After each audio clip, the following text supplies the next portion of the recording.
Det, der nok er sværest for mig, det er at finde en pige, der har de samme interesser, og som kan holde ud og høre på alt det bullshit, jeg fyrer af. Også selvfølgelig udseende, og den måde, hun er på, hendes væremåde, hendes personlighed og sådan noget. Så jeg leder helt sikkert stadig, og jeg håber, at det kommer.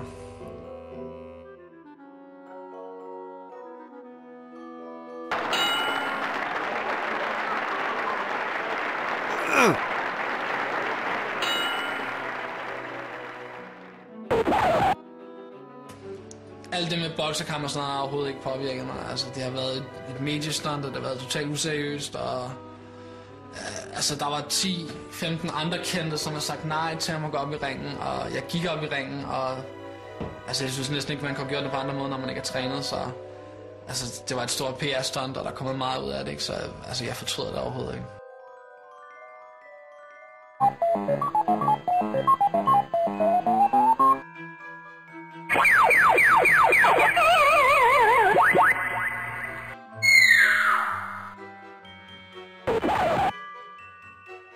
Lige pludselig så fik jeg at vide af Ekstra Bladet og Se og Hør, at jeg var den mest omtalte person i Danmark.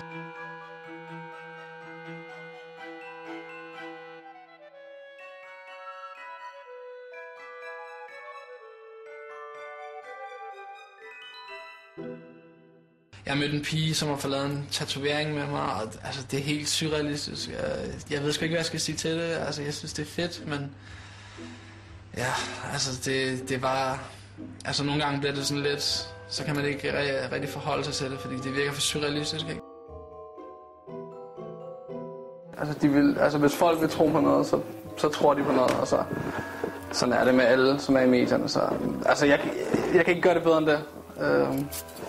Så hvis folk vil tro på det, så gør det, hvis de ikke. Who cares?